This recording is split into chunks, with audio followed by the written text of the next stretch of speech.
Ya, saya mengenal banyak pastor. Saya memilih salah satu pastor yang terkenal. Oh, saya tahu, pastor itu pastor Korea.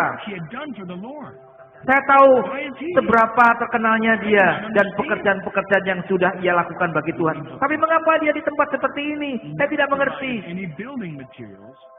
Lalu malaikat itu menjawab, ia tidak pernah menyediakan bahan-bahan untuk membangun rumahnya di surga.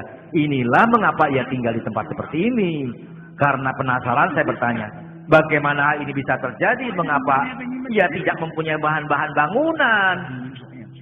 Lalu malaikat itu menjawab, saat ia menjadi pastor dan melakukan tugasnya, ia suka dipuji-puji orang. Dia suka dimuliakan dan dia suka dilayani. Tidak ada pengorbanan yang ia berikan. Pastor Korea ini memang begitu dihormati di Korea dan menjadi ikon di sejarah gereja Korea. Tetapi ia tidak mendapat penghargaan apapun di tempat ini. Pastor-pastor, dengarlah. Engkau harus melayani jemaatmu lebih dari hanya sekedar ibadah hari Minggu di gereja saja. Engkau harus mengunjungi mereka di rumahnya. Juga engkau harus merawat yang miskin, yang lemah, dan yang tua.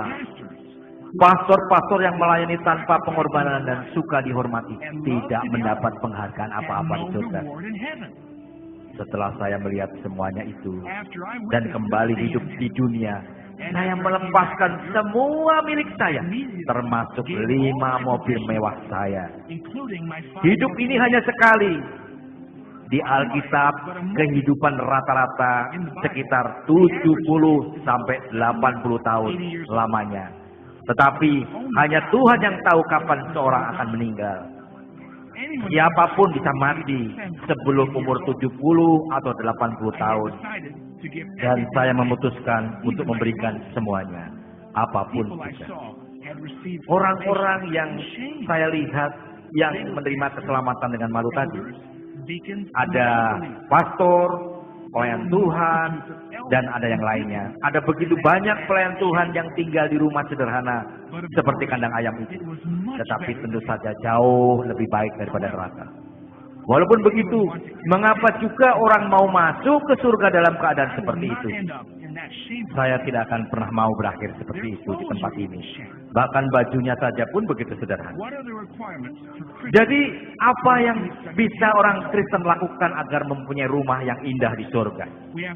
Yang pertama, kita harus menginjil ke sebanyak mungkin orang yang bisa kita injili. Bagaimana kita dapat menginjil? Inilah apa yang malaikat itu bilang kepada saya. Buat asumsi ada orang yang tidak mengenal Tuhan yang ingin engkau injili. Saat engkau membuat keputusan engkau ingin menginjili orang itu, bahan-bahan untuk membangun rumahmu akan disiapkan. Saat engkau berdoa tak henti-hentinya untuk keselamatan mereka, lebih banyak bahan-bahan bangunan dipersiapkan. Engkau harus melanjutkan dan memfollow up mereka, mengunjungi mereka, dan terus menginjil, dan bahan-bahan rumahmu akan terus bertambah di surga. Saat orang berkata ia tidak bisa ke gereja karena tidak mempunyai baju, engkau harus menyediakannya untuk mereka. Jika seorang berkata dia tidak mempunyai Alkitab, engkau harus juga menyediakannya. Jika seorang berkata dia tidak mempunyai kacamata, engkau harus menyediakannya. Engkau harus menyediakan apapun yang engkau bisa sediakan supaya orang itu diarahkan kepada Tuhan. Mereka yang tinggal di rumah-rumah yang terbaik adalah mereka yang sudah menginjili banyak kali. Malaikat-malaikat itu kemudian membawa saya ke tempat orang-orang suci yang tinggal di rumah-rumah yang bagus. Malaikat-malaikat itu berkata, ini adalah tempat di mana orang-orang suci yang sudah menginjili banyak orang tinggal. Dan tempat itu terasa seperti pusat kotanya surga. Di dalam sejarah kekristenan, ada 4 orang yang memiliki rumah yang terbesar dan yang terindah. Malaikat-malaikat itu membawa saya ke rumah evangelis Amerika yang bernama D.L. Moody, pendeta Inggris John Wesley, dan evangelis Itali Korea Pastor Choi Gong-yu. Keempat orang ini memiliki rumah terbesar di surga. Keempat orang ini menghabiskan hidup mereka menginjili orang sampai mati. Di antara orang percaya Korea, ada seorang pekerja yang mempunyai rumah yang begitu besar. Pekerja ini telah membangun banyak gereja dengan semua miliknya. Dia telah memberikan 3.000 kantong beras kepada yang miskin. Dia secara diam-diam telah membantu banyak pastor dalam hal keuangan. Dia membantu banyak murid belajar teologi atau mendanai sekolah mereka. Dia juga mengambil seorang pastor tua ke rumahnya dan merawatnya saat gerejanya sendiri mengusirnya. Saya mendengar seorang malaikat berteriak, "Bahan-bahannya sedang dipersiapkan." Saya bertanya kepada malaikat yang di sebelah kanan saya mengenai bahan-bahan itu. Dan ia berkata, bahan-bahan itu untuk seorang pelayan Tuhan dari kota kecil. Malahan dia menerima bahan-bahan setiap harinya. Walaupun ia miskin, ia datang ke ibadah pagi setiap paginya. Ia berdoa untuk 87 jemaat setiap harinya. Dan setelah ia selesai berdoa, ia membersihkan gereja. Saya mendengar malaikat lain berteriak, "Pesanan khusus." Anak pelayan Tuhan itu telah memberikan yang ia punya, walaupun sedikit, kepada ibunya. Tetapi ia menggunakannya untuk membeli 5 telur dan 2 pasang kaos kaki untuk pastor gerejanya. Walaupun kelihatannya sedikit, tetapi ia telah memberi semuanya yang ia punya pada hari itu. Dan itu menjadi bahan-bahan khusus untuk rumahnya di sorga. Yang lainnya yang mempunyai rumah yang besar adalah mereka yang membangun bangunan gereja atau bangunan lainnya untuk kepentingan kerajaan surga dengan barang-barang milik mereka. Di surga, saya juga bertemu seorang tua bernama Choi. Dari antara semua orang tua atau pelayan Tuhan di surga, ia memiliki rumah yang paling indah di surga. Rumahnya jauh lebih tinggi dari gedung tertinggi di Korea. Choi telah membangun banyak gereja di Korea dengan harta miliknya. Saya bertanya kepada malaikat itu, "Bagaimana dengan rumahku? Apakah rumahku sedang dikerjakan?" Malaikat berkata, "Ya." Lalu saya meminta untuk melihat rumah saya. Tapi kata mereka, itu tidak diperbolehkan. Namun saya terus memohon, akhirnya Tuhan memperbolehkan. Kami menaiki kereta kuda itu lagi dan berjalan sangat jauh dari tempat itu. Saya berharap sangat banyak. Lalu saya bertanya, "Di mana rumahku?" Lalu malaikat itu berkata, "Itu di sana." Tapi tempat itu terlihat seperti hanya fondasi saja. Lalu saya bertanya, "Bagaimana kau bisa lakukan itu terhadap saya? Bagaimana ini bisa terjadi? Bagaimana rumahku belum selesai?" Padahal setelah selamat dari perang di Korea, saya menjual rumah saya sendiri untuk membangun gereja yang kemudian berkembang untuk 5.000 jemaat. Dan saya menulis banyak buku yang diinspirasikan Roh Kudus. Salah satunya menjadi bestseller. Dan dengan buku dari penjualannya, saya membangun sekolah-sekolah Kristen, sekolah-sekolah yang menghasilkan 240 pastor. Saya memberikan 400 beasiswa untuk murid-murid yang miskin.